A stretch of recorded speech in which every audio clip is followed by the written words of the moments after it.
तो रोजे की रूह भी क्या है?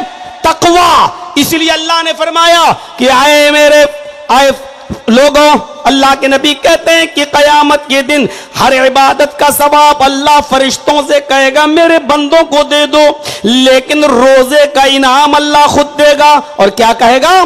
फ़इन्नहु ली व अना अजज़ी बिही, मेरे बंदों को रोजे का इनाम मैं इसलिए दूंगा कि रोजा मेरे बंदे ने सिर्फ मेरे लिए रखा है, इसलिए इनाम भी मैं अपने हाथ से दूंगा। तो रोजे की रूह क्या है? तकवा। कितने बेरोजगार ऐसे मिलेंगे आपको, रोजा इफ्तार की दावत करिए, आपके यहां इफ्तार में पहुंच जाएंगे और मुंह बना के बैठ जाएंगे। ऐसा लगेगा इनसे बड़ा कोई भूखा है ही नहीं, इनसे बड़ा कोई प्यासा नहीं है, और वो बेरोजगार हैं लेकिन आपके इफ्तार में आए हैं। अब कौन जानता है कि रोजे से हैं कि नहीं? अल्लाह ही तो जानता है। और कितने रोजेदार ऐसे हैं जो घर में अकेले हैं, ना दोस्त देख रहा, ना बीवी, ना बच्चे, ना मां, ना बाप, कोई नहीं। बीवी मैके गई, बच्चे स्कूल गए, मां बाप नीचे हैं, बेचारा अकेले में भी चाहे तो फ्रिज खोलकर कुछ ना कुछ खा सकता है, लेकिन इसलिए नहीं खा रहा है कोई देख रहा हो या ना, लेकिन अल्लाह तो देख रहा है। यही तकवा है, यही परहेजगारी है। अगर ये रोजे के अंदर से चली जाए तो रोजा भी डेड बॉडी की तरह है, फिर अल्लाह भी उस रोजे की कदर नहीं करेगा जब तक कि तकवा उस रोजे के अंदर मौजूद ना हो। सवाब है। अल्लाह के नबी ने फरमाया जिसने किसी को एक रोजा इफ्तार कराया, जिसने किसी को इफ्तार कराया तो उस इफ्तार कराने वाले को भी उतना ही सवाब मिलेगा जितना उस आदमी को रोजे का मिल रहा है, और उसके रोजे में कमी नहीं होगी। तो रोजा इफ्तार कराया जा सकता है, इसकी हदीस मौजूद है, लेकिन खतने का खाना जायज नहीं है। इसी तरीके से हाजी को भी इजाजत नहीं है कि वो हज करके आए और पूरे मोहल्ले की दावत दे। हमारे यहां तो अभी 10-15 साल पहले ऐसा होता था कि हाजी साहब हज करके आते थे तो वो खाने की दावत भी देते थे, और हज करने के बाद जब आएंगे तो पहली नमाज हाजी साहब पढ़ाएंगे। उनको आगे बढ़ाया जाता था कि आप नमाज पढ़ाइए। क्यों साहब? कहीं नहीं लिखा कि हाजी साहब हज करके आए और फिर वो नमाज पढ़ाएं, कहीं नहीं लिखा कि हाजी साहब आए और वो खाना खिलाएं। मेरे भाइयों, बाप कहो खुशी में खिलाना जायज है तो खुशी में तो आप जब चाहे तब खिला दे, कोई रुकावट नहीं है। जब चाहे तब बुला दे, आप खिलाएं, लेकिन उसको ये ना कहें कि हज का खाना है। हज का खाना नहीं, आप खुशी से कुछ लोगों को बुलाकर जब चाहे तब आप दावत कर दें, लेकिन उसको हज का खाना ना कहिए। तो मेरे भाइयों, ये रिया नमूद में दाखिल है, ये इबादत की रूह मिट रही है और डेड बॉडी हो रही है। एक चीज की तरफ और इशारा करूंगा और आगे बढ़ूंगा फिर मैं अपनी बात को। नमाज हो गया, रोजा हो गया, हज हो गया, कुर्बानी। कुर्बानी भी इबादत है। अल्लाह के नबी ने फरमाया जो कुर्बानी की ताकत रखता हो और इसके बावजूद वो कुर्बानी ना करे, वो हमारी ईदगाह में ना आए। फला यक़रबना मुसल्लाना, वो लोग हमारे ईदगाह में ना आए। कुर्बानी की अहमियत बहुत ज्यादा है, लेकिन अल्लाह के नबी सल्लल्लाहु अलैहि वसल्लम कुरान ने यहां पर भी कह दिया लन यनालल्लाह लुहूमुहा वला दिमाउहा वलाकिन यनालुहु तक़वा मिनकुम। लोगों, तुम जो कुर्बानी करते हो, कुर्बानी के जानवर पर छुरी चलाते हो, कुर्बानी के जानवर का गोश्त और उसका खून अल्लाह को नहीं पहुंचता है, वो अल्लाह तक नहीं जाता है, बल्कि अल्लाह तुम्हारे दिलों का तकवा देखता है। वलाकिन यनालुहु तक़वा मिनकुम, अल्लाह खौफ देखता है किस नीयत से तुम कुर्बानी कर रहे हो, किस दिल से तुम कुर्बानी कर रहे हो। अगर आपने गांव वालों को दिखाने के लिए कुर्बानी की कि माशाअल्लाह वो लोग कहें 50,000 का बकरा लाए हो, 40,000 का बकरा लाए हो, अगर इस नीयत से कुर्बानी की तो मुंह पे मार दी जाएगी। मेरे भाइयों, कुर्बानी के अंदर भी तकवा देखा जाता है। कोई भी इबादत है, इबादत की रूह तकवा है। अब ये मेरी तमहीदी तकरीर का एक हिस्सा हुआ कि कोई भी इबादत अगर आप कर रहे हैं उसकी रूह तकवा है। अगर तकवा उसके अंदर से निकल गया तो इबादत बेकार। रूह है तकवा। अब तकवा निजी जिंदगी में भी आना चाहिए, तकवा औलाद के सिलसिले में भी आना चाहिए, तकवा अपनी बीवी के सिलसिले में भी होना चाहिए, तकवा खाने और पीने के मामले में भी होना चाहिए। तकवा का मौजू बड़ा वसी है। एक एक मिसाल दे रहा हूं। तकवा अपनी निजी जिंदगी में भी आना चाहिए, यानी खुद भी अल्लाह से डरना चाहिए।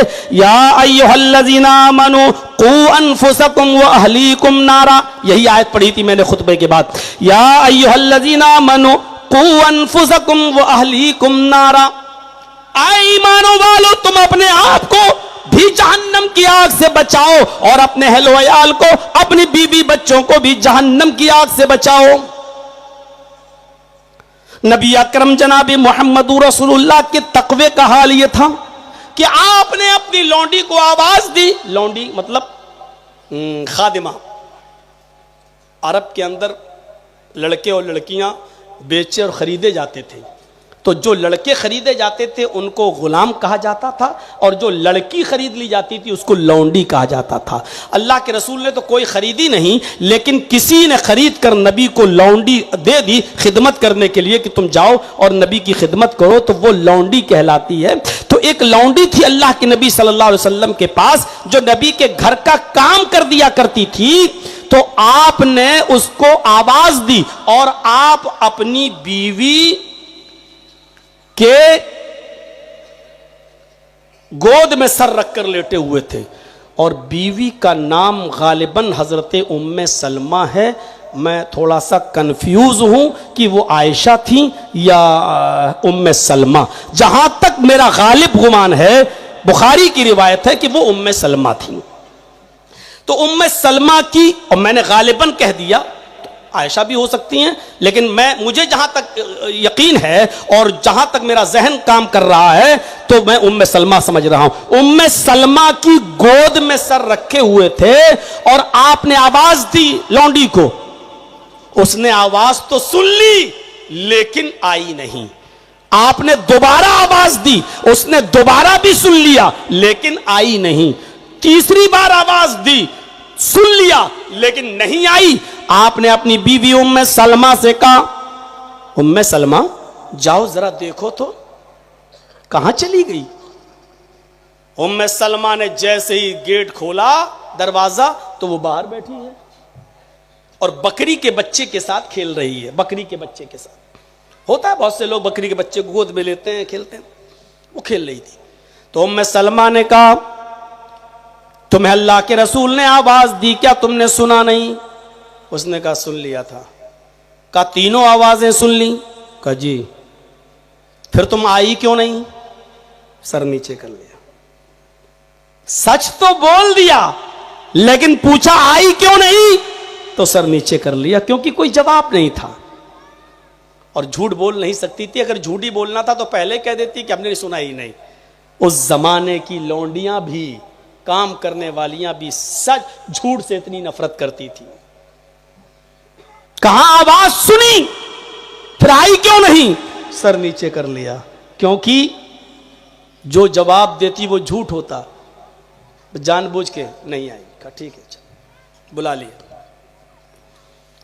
चलो तुम्हें अल्लाह के नबी बुला रहे हैं।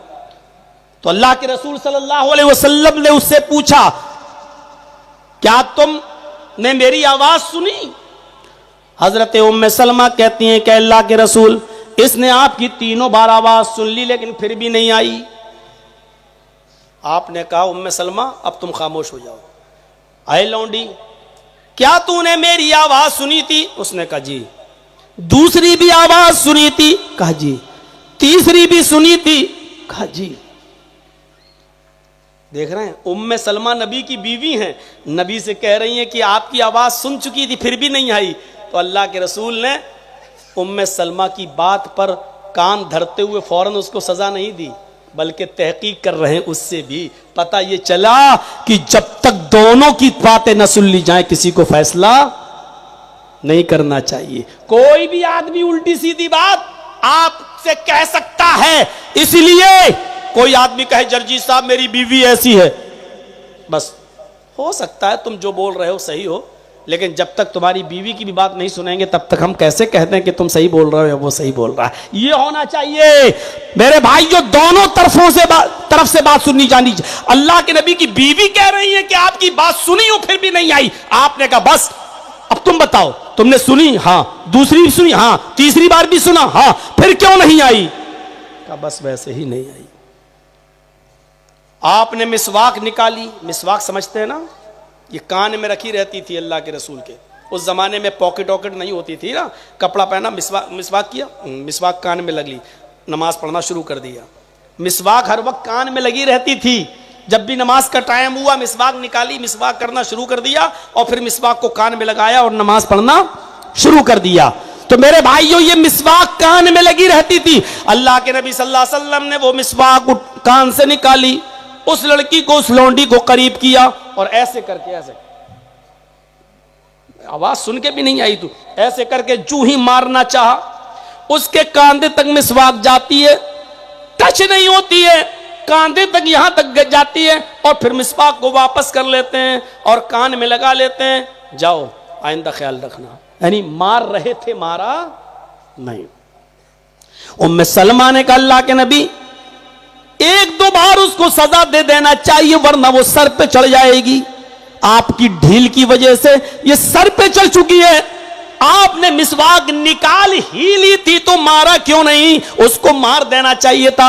मिसवाक से कितनी चोट लगती, कितनी लगती। यहां तो डंडों से पीटा जाता है, बांध के पीटा जाता है, मिसवाक से कितनी लगेगी। यहां तो गोलियों से भून दिया जाता है। अब बार बार किसी गांव का नाम नहीं लूंगा। मेरे भाइयों, तसव्वुर करें आप, मिसवाक से कितनी लगेगी किसी को। मारना चाहा लेकिन वापस कर लिया। हजरत उम्मे सलमा कहती हैं जब उठा ही ली थी मिसवाक तो मार ही देते। दो चार बार सजा देंगे तो अपने आप संभल जाएगी। और आप गलती पर तो ही तो मार रहे थे, बेकसूर तो नहीं मार रहे थे। आपने जो जवाब दिया वही रूह है, वही जान है इबादत की। नबी अकरम ने जवाब दिया, आयशा मैं उसको मारने ही के लिए उम्मे सलमा मैंने मिसवाक निकाली और मारने ही के लिए निकाली और मारना भी चाह रहा था, लेकिन हाथ जैसी उसकी तरफ बढ़ा मेरे जहन में यह ख्याल आया, आए मोहम्मद इब्ने अब्दुल्लाह, कहीं तेरी दी हुई सजा इस मिसवाक से इतनी ज्यादा ना हो जाए कि उसकी गलती से ज्यादा बढ़ जाए। यानी तुम्हारा ये मारना उसकी गलती से ज्यादा ना हो जाए। उसने इतनी बड़ी गलती न की हो जितनी बड़ी आप उसको सजा दे रहे हैं। अगर आज उसकी गलती से ज्यादा सजा हो गई तो कल कयामत के दिन आप क्या जवाब देंगे? बुखारी की हदीस के अल्फाज यूं हैं, लौलल क़ूत लऔजातु की बिहाज़ सिवाक, अगर मुझे अल्लाह का डर न होता इस मिसवाक को मारने से, अगर इस बात का खौफ न होता कि उसकी गलती से ज्यादा ये मेरी सजा हो सकती है, तो आज मैं उस मिसवाक से इसको मारता। लेकिन डर लग रहा है कहीं मेरा ये मारना उसकी गलती से ज्यादा ना हो जाए और कयामत के दिन ये कहीं मेरे ऊपर अल्लाह की अदालत में मुकदमा दायर न कर दे।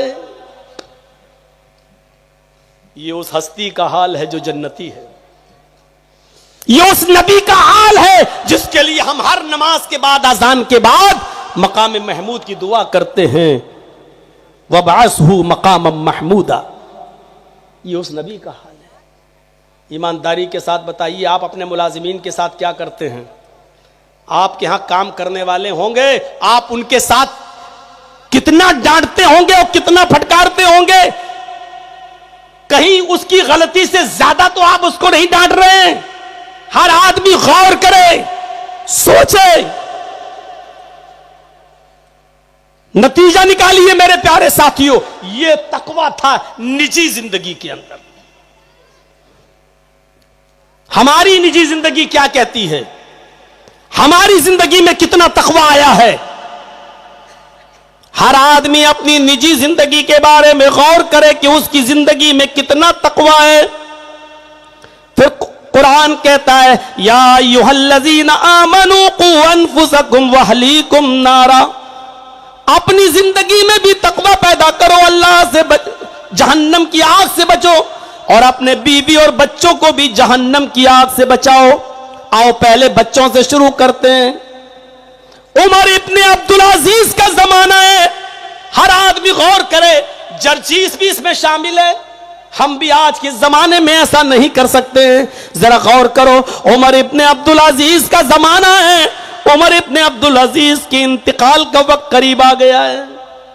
तारीख खतीब उठाओ, सिफतुस सफ़ा उठाओ अल्लामा इब्ने क़य्यिम अल जौज़ी की, सुनिए ऐसा मंजर तुम्हें बताने जा रहा हूं, इस मंजर को देखोगे तो आपकी आंखों में आंसू आए। मेरे प्यारे साथियों, उमर इब्ने अब्दुल अजीज का जमाना, वो उमर इब्ने अब्दुल अजीज जो पूरे बिलाद अंदलुस का अमीरुल मोमिनीन है, जिसके कब्जे में शाम भी है, ईरान भी है, बसरा भी है, कूफा भी है, ये बिलाद अंदलुस का सारा एरिया है और उस इलाके का हाकिम वक्त है, अमीरुल मोमिनीन है, इतना बड़ा हाकिम वक्त।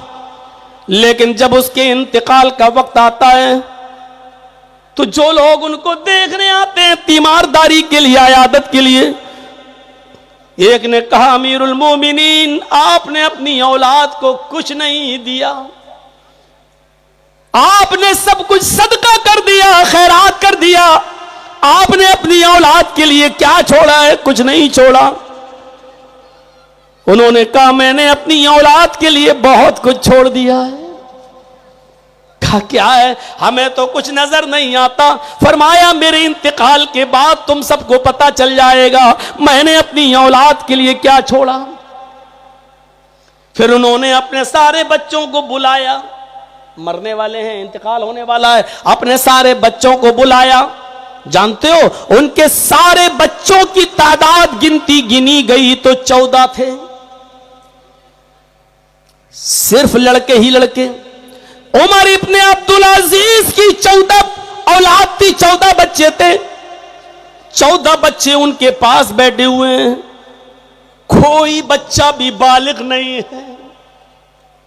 बालिग हमारे यहां तो उम्र के हिसाब से बालिग पहचाना जाता है ना, 18 साल का हो तब बालिग माना जाता है। इस्लाम में बुलूगत की उम्र 18 साल नहीं है। इस्लाम के अंदर बुलूगत की उम्र यह है कि लड़के को रात में सोते वक्त, ख्वाब देखते वक्त अगर वो नापाक होना शुरू हो जाए तो आप समझ जाइए कि आपका बेटा बालिग हो गया है। और लड़की की बुलूगत इस्लाम के अंदर यह है कि उसको पीरियड शुरू हो जाए तो माना जाएगा कि ये लड़की बालिग हो गई है। अब उम्र का कोई ताल्लुक नहीं है इस्लाम के अंदर। और हदीस में आया जब लड़का बालिग हो जाए तो शादी करा दो, जब लड़की बालिग हो जाए तो शादी करा दो। और कुरान ने कहा वअनकिहुल अयामा मिनकुम, तुम में से जो भी गैर शादीशुदा है, समाज और सोसाइटी की जिम्मेदारी है कि उनका निकाह करा दो। बाप की तो है ही, लेकिन समाज की भी जिम्मेदारी है कि उनकी शादी करा दो। क्यों? क्योंकि गैर शादीशुदा लोग फितना फैला सकते हैं, फितना बर्पा कर सकते हैं समाज के अंदर। इसलिए इसी समाज में, समाज के लोगों, तुम्हारी बहनें और बेटियां रहती हैं, इसलिए जितने भी गैर शादीशुदा लड़के हैं उनकी शादियां करा दो, और जो लड़कियां गैर शादीशुदा हैं उनका भी निकाह करा दो। क्योंकि जिस तरह गैर शादीशुदा लड़का फितना है, उसी तरीके से गैर शादीशुदा लड़की भी कभी भी फितना फैला सकती है। इसलिए कहा कि तुम शादियां करा दो गैर शादीशुदा लोगों की, चाहे वो लड़के हों या लड़की। उमर इब्ने अब्दुल अजीज के 14 बच्चे उनके सामने बैठे हैं और कोई भी बालिग नहीं है, सब नाबालिग। उमर इब्ने अब्दुल अजीज अपनी बीमारी के बारे में जानते हैं कि मैं ज्यादा दिन का नहीं हूं। अपने उन छोटे छोटे मासूम नाबालिग बच्चों को देखते हैं, आंखों में आंसू आ जाते हैं, रोते हैं। बहुत गर्म है। तो मेरे प्यारे साथियों यहां सुनिए, आंखों में उनके आंसू आ जाते हैं और फिर अपने बच्चों को अपने करीब करके कहते हैं मेरे